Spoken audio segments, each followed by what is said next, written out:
Hello दोस्तों, welcome to software engineering channel. आज का हमारा टॉपिक है V model in software engineering. अगर आप सॉफ्टवेयर इंजीनियरिंग के स्टूडेंट हैं, कंप्यूटर साइंस के स्टूडेंट हैं या फिर आईटी स्टूडेंट हैं तो आपने इस मॉडल का नाम ज़रूर सुना होगा कि वी मॉडल एक होता है। पढ़ा हो या ना पढ़ा हो सकता है अगर आप जूनियर हैं तो आगे सीनियर क्लासेस में जाके इसको पढ़ें, और हो सकता है कि अगर आप सीनियर क्लासेस में आ चुके हैं तो आपने पढ़ लिया हो या फिर जूनियर क्लासेस में ही किसी ने आपको पढ़ा दिया हो, किसी अच्छे से टीचर ने। तो आज हम ये देखते हैं कि we model in software engineering ये होता क्या है और ये किस तरीके से आपके लिए एक अच्छा मॉडल साबित हो सकता है और क्या कुछ है। चलें देखते हैं टाइम ज़ाया किए बगैर। अच्छा, तो V model of software engineering is also known as verification and validation model. अच्छा, ये जो वी मॉडल है इसको आप एक तो वी मॉडल कह सकते हैं, और वी मॉडल के अलावा आप इसको वेरिफिकेशन एंड वैलिडेशन मॉडल भी कह सकते हैं। मींस कि कल कहीं आपसे कोई वाइवे में, कोई इंटरव्यू में कोई पूछता है यार कि वेरिफिकेशन एंड वैलिडेशन मॉडल कौन सा होता है, तो आपको कंफ्यूज होने की ज़रूरत नहीं है। वो आपसे यही पूछ रहा है कि वी मॉडल कौन सा होता है। तो आप इसको ये चीज़ याद रखें। अक्सर लोग कंफ्यूज करने के लिए आपको वी मॉडल, क्योंकि कॉमन नाम है और ज़्यादातर यही चल रहा होता है, तो इसी की बेस के ऊपर हमें पता होता है कि वी मॉडल क्या है। लेकिन हमसे जब कोई पूछता है कि वेरिफिकेशन एंड वैलिडेशन मॉडल क्या है तो हम नहीं बता पाते, हम कंफ्यूज हो जाते हैं, क्योंकि हमने इस पर कभी गौर ही नहीं किया होता कि जी इस मॉडल का दूसरा नाम ये है। तो आपने आइंदा ये भी याद रखना है कि V model verification and validation model भी है। मतलब ये समझ लें कि वेरिफिकेशन का वी लिया, वैलिडेशन का वी लिया, और दोनों के वी की बेस के ऊपर वी मॉडल इसका नाम रखती है। इसको याद रखने के लिए आपके पास ये अप्रोच है। और दूसरी अप्रोच ये है कि इसका जो एग्जीक्यूट करने का तरीका है, इसमें जो स्टेप्स चलाने का तरीका है वो इन दी शेप ऑफ वी है, इसलिए भी इसको वी मॉडल कहा जाता है। तो ये जो दोनों नाम हैं, इन दोनों नामों की बेस के ऊपर इसका नाम वी मॉडल बन रहा है। तो ये आप अपने माइंड में इस चीज़ को, इसके नाम को याद रखने के लिए, इन दोनों नामों को याद रखने के लिए ये अप्रोच आप जहन में रख सकते हैं कि दोनों वेरिफिकेशन और वैलिडेशन दोनों का वी कॉमन लेकर तो वी मॉडल हो गया। और दूसरा ये कि इसके स्टेप्स को एग्जीक्यूट करने का तरीका in the shape of V है, जो कि अभी आप देखेंगे, तो उस बेस पे इसका नाम वी मॉडल हो गया। तो चलें अब आगे चलते हैं। It is a type of SDLC model where its phase executes in V shape. जैसे मैंने आपको बताया कि इसके जो स्टेप्स हैं वो वी शेप के अंदर एग्जीक्यूट हो रहे होते हैं।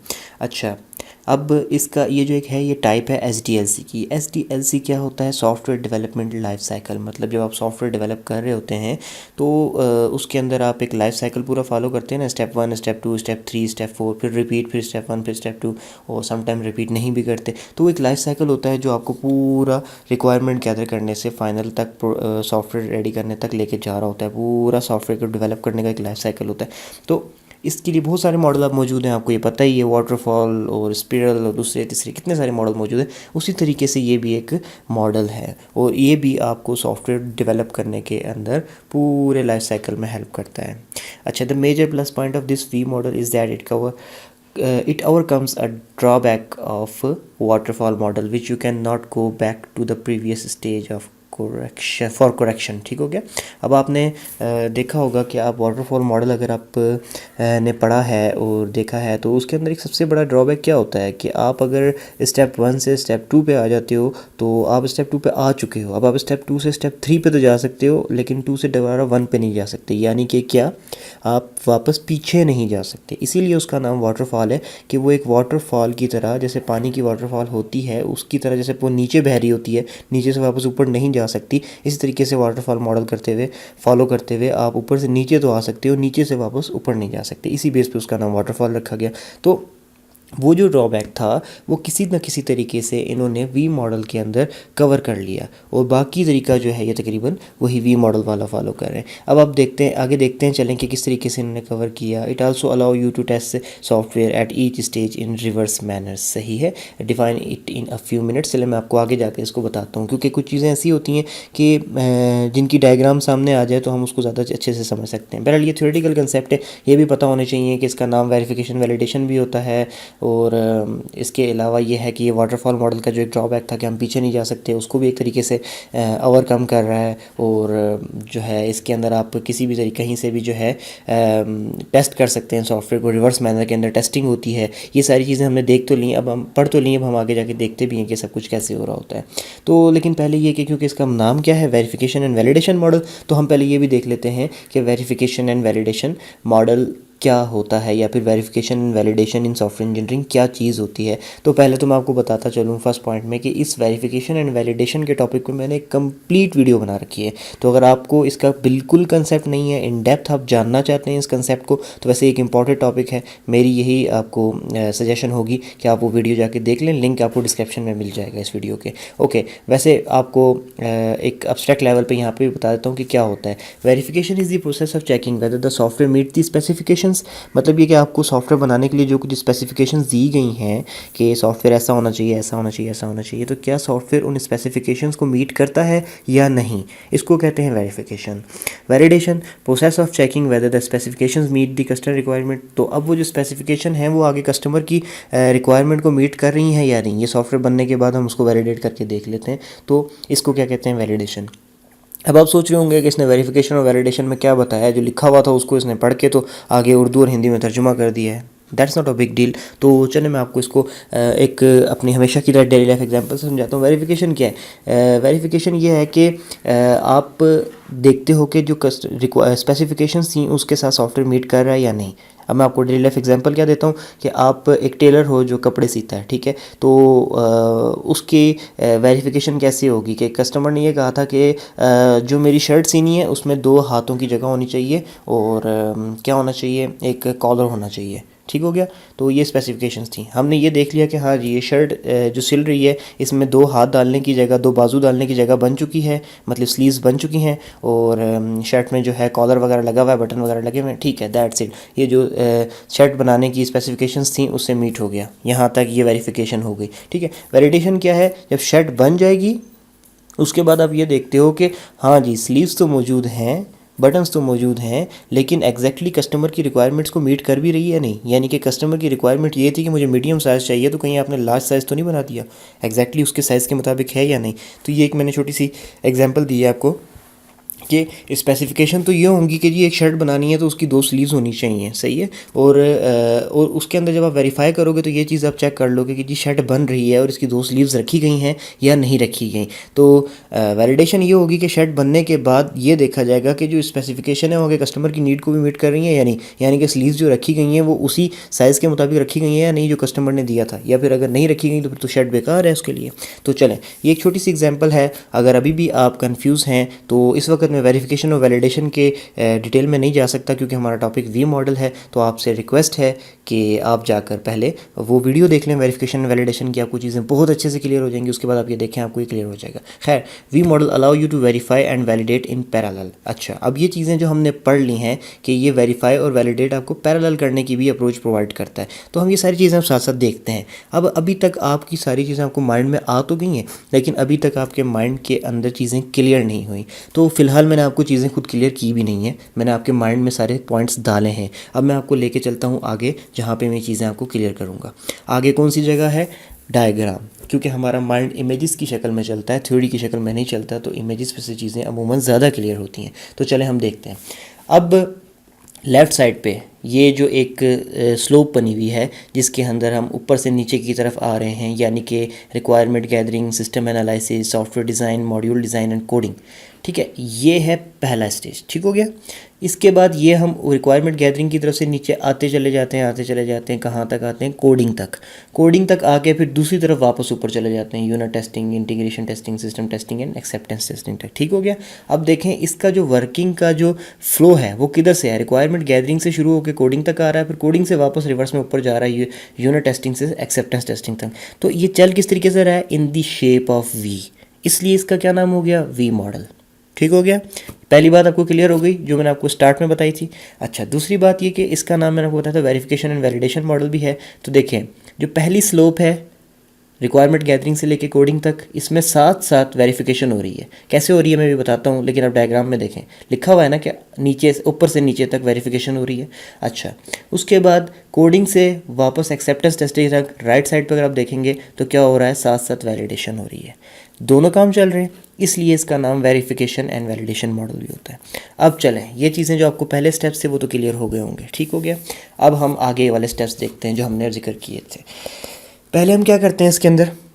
रिक्वायरमेंट गैदरिंग करते हैं। सही हो गया। जब रिक्वायरमेंट गैदर हो चुकी होती है तो उसके साथ ही साथ हम क्या करते हैं, इसके दूसरी साइड पे आप देख रहे होंगे लेफ्ट साइड पे रिक्वायरमेंट गैदर हुई, बीच में एक एरो है और सीधा राइट साइड पे चले जाएं तो उसी के पैरेलल क्या हो गया, एक्सेप्टेंस टेस्टिंग हो गई। सही हो गया। हम करते क्या हैं, अब यहाँ पर हमने रिक्वायरमेंट जमा की, रिक्वायरमेंट जमा करके यूज़र ने बताया कि उसमें मेरे सॉफ्टवेयर में फंक्शन ऐसा होना चाहिए, ऐसा होना चाहिए, ऐसा होना चाहिए, ऐसा होना चाहिए। हमने वो सुन लिया। हमने वो सुनने के बाद उसकी रिक्वायरमेंट की बेस पे खुद ही एक एक्सेप्टेंस टेस्ट भी डिज़ाइन कर लिया। एक्सेप्टेंस टेस्ट क्या होता है, वही टेस्ट होता है जब आप किसी को सॉफ्टवेयर हैंड ओवर करते हो या कर रहे होते हो तो वो उसको एक्सेप्ट करने से पहले एक तरीके से जो उसका टेस्ट करता है कि यार इसके अंदर ये फ्यूचर मौजूद है या नहीं, ये फ्यूचर जो है मैंने ऐसे कहा था तो इसने इस तरीके से बना के डाला है या नहीं डाला। तो मतलब वो कहाँ से आ रहा होता है एक्सेप्टेंस टेस्ट, तो डीप डाउन अगर देखा जाए तो वो उस यूज़र की रिक्वायरमेंट से ही आ रहा होता है। आपने क्या किया होता है कि आपने रिक्वायरमेंट ली होती है तो उस रिक्वायरमेंट की बेस पे आप सॉफ्टवेयर बनाते हो, फिर एट द एंड बिल्कुल आखिर पे यूज़र क्या करता है कि अपनी रिक्वायरमेंट जो थी, जो उसके माइंड में होती हैं, उसकी बेस पे वो उसको दोबारा सॉफ्टवेयर को एक्सेप्ट करने से पहले चेक कर लेता है कि हाँ जी मैंने उसको बोला था कि ये 4 फंक्शन रखने, तो इसने सॉफ्टवेयर में ये 4 फंक्शन रखे हैं या नहीं। तो ये क्या हो रही होती है, ये एक्सेप्टेंस टेस्टिंग हो रही होती है। तो एक्सेप्टेंस टेस्टिंग के लिए जो टेस्ट केस हैं वो कहाँ से बनेंगे, इट्स मीन कि वो रिक्वायरमेंट गैदरिंग से ही बनेंगे। तो जब आपको रिक्वायरमेंट्स मिल गई कि आपको सॉफ्टवेयर में ये चीज़ें चाहिए तो आप उसी रिक्वायरमेंट की बेस पे एक्सेप्टेंस टेस्ट बना लो कि अब आप जो है एट दी एंड इसकी बेस पे ये चीज़ें जो है चेक कर लोगे कि ये इसमें मौजूद हैं या नहीं। अच्छा, रिक्वायरमेंट गैदरिंग एक तरफ की, दूसरी तरफ एक्सेप्टेंस टेस्ट बना लिया। इंपॉर्टेंट पॉइंट यहाँ पर वो है, ये है जो मैं आपको बताने जा रहा हूँ कि एक्सेप्टेंस टेस्ट बना लिया, एक्सेप्टेंस टेस्टिंग की नहीं है अभी। ठीक हो गया, इस चीज़ को याद रखिएगा। रिक्वायरमेंट के अंदर से एक्सेप्टेंस टेस्ट बना लिया।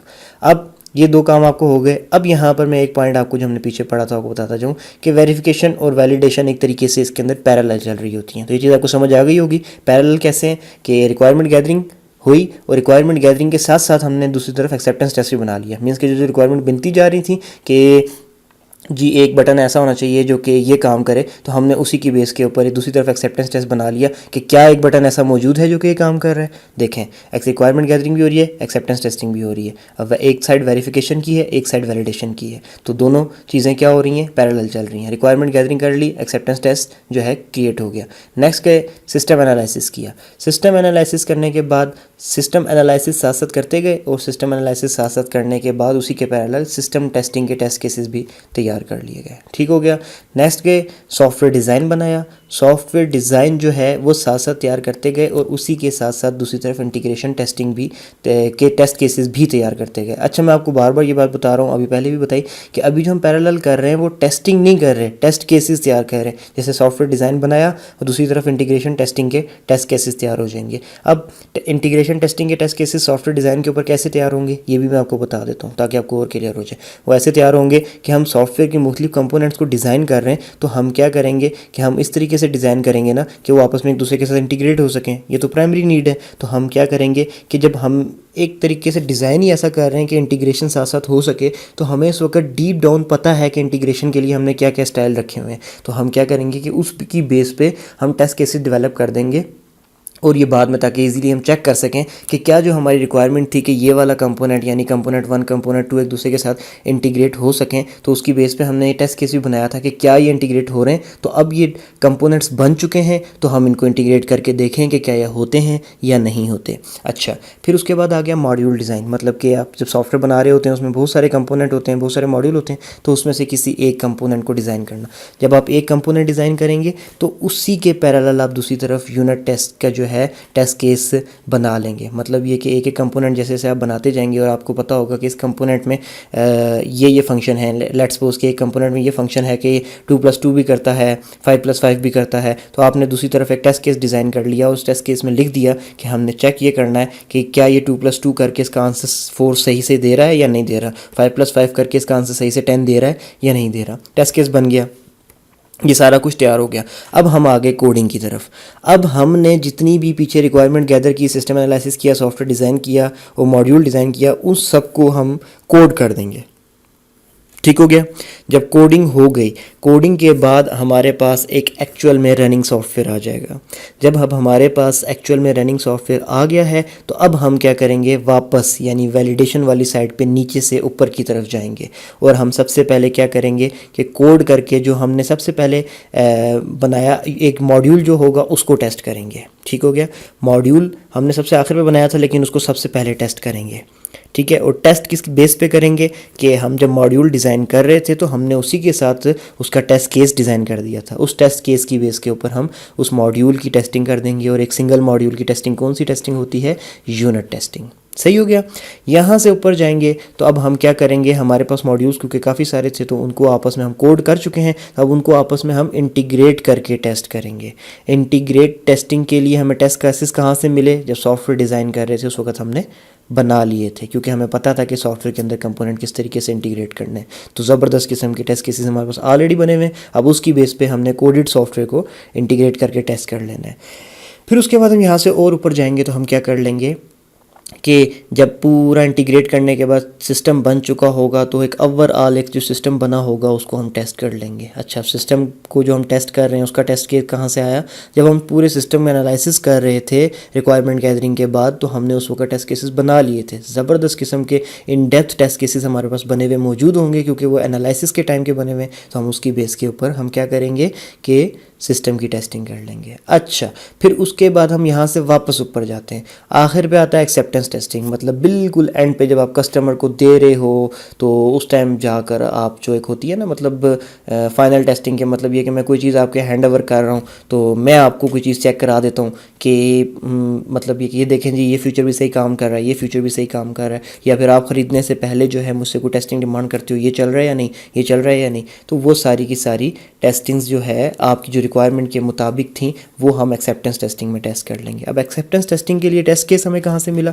जब हम इनिशियल में रिक्वायरमेंट जमा कर रहे थे, आपको याद होगा तो जो उस बंदे ने रिक्वायरमेंट्स दी थी कि जी इसका कलर जो है ब्लू होना चाहिए, इसके अंदर पहले पेज के ऊपर 4 इस तरह के बटन होने चाहिए, दूसरे पेज पे 2 बटन होने चाहिए। तो हमने वो सारी रिक्वायरमेंट्स तो ली थी, वो रिक्वायरमेंट्स इसलिए ली थी कि हम इसकी बेस पे ऐसा सॉफ्टवेयर बना सकें, लेकिन साथ साथ हमने टेस्ट केसेस भी बना लिया था कि एट द एंड जब सॉफ्टवेयर बने तो एक्सेप्टेंस टेस्टिंग में इसको चेक कर सकें कि क्या कलर वाकई ब्लू है या नहीं, क्या पहले पेज पर उतने ही बटन है या नहीं जितने उसने कहे थे और वही फंक्शन कर रहे हैं या नहीं जो उसने कहे थे, और दूसरे भी पेज के ऊपर उतने ही बटन हैं या नहीं जो उसने कहे थे और एग्जैक्टली वही फंक्शंस परफॉर्म कर रहे हैं कि या नहीं कर रहे। तो ये है वेरिफिकेशन एंड वैलिडेशन मॉडल यानी कि वी मॉडल। सही हो गया। पहली बात हमने ये बताई कि इसके 2 नाम हैं, वी मॉडल भी और वेरिफिकेशन एंड वैलिडेशन भी।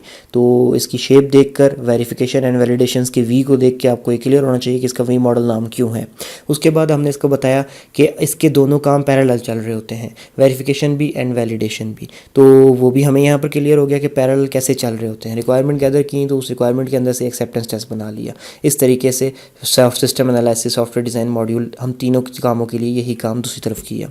फिर उसके बाद इसको आपको ये भी क्लियर हो गया होगा कि वी कैसे है। सही है।